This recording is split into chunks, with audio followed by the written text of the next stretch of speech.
Howdy folks, I thought I'd do a quick video on my powder horn and what I've done to it to upgrade it and make it look somewhat more historically accurate, but also just more the way I wanted it to look. So just a quick history. I bought this powder horn at a thrift store. So this part is about the only thing that's left of what it originally looked like is the plug. This is not historically accurate. This is just one of those screw-in rings.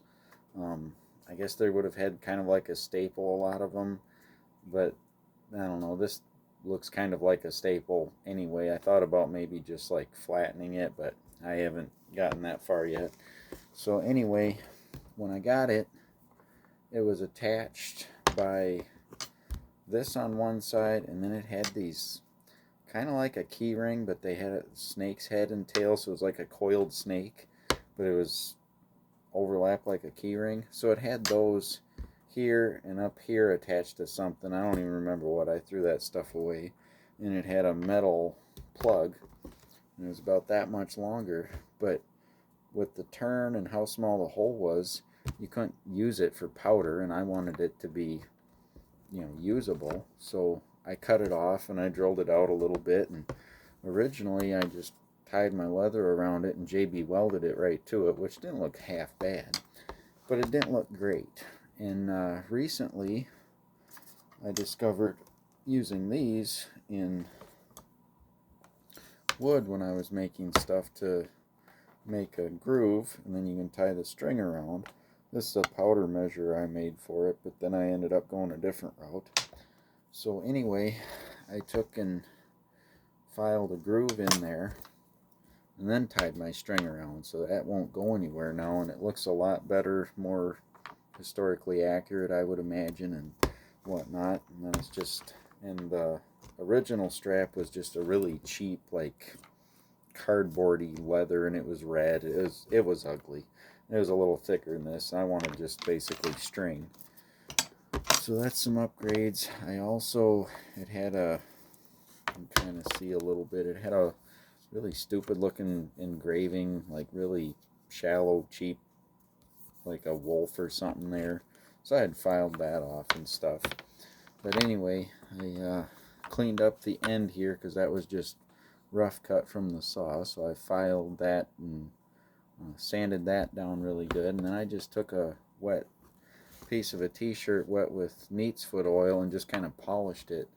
Really brought out the colors and everything. Looks pretty good.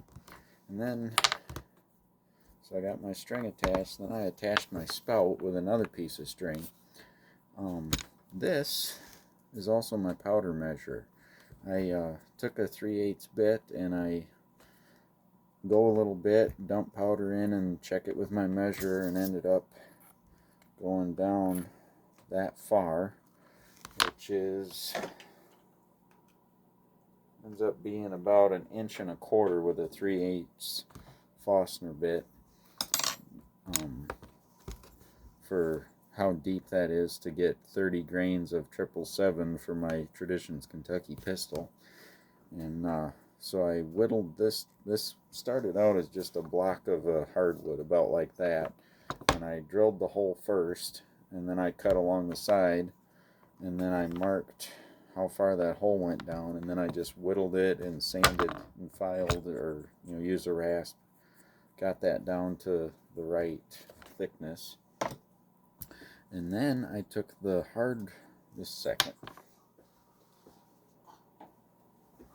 I took this more aggressive part of this rasp and just roughed that up so it would grip on the inside. And the way it turned out, it almost screws into there and then gets snug, which was kind of an accident. I can't take credit for that working out that perfect, but I drilled that out a little bit more too. And where I had drilled kind of left a little bit of a thread groove or whatever. You get that to the right spot and it don't come out. You have to twist it just a little. So that worked out really good.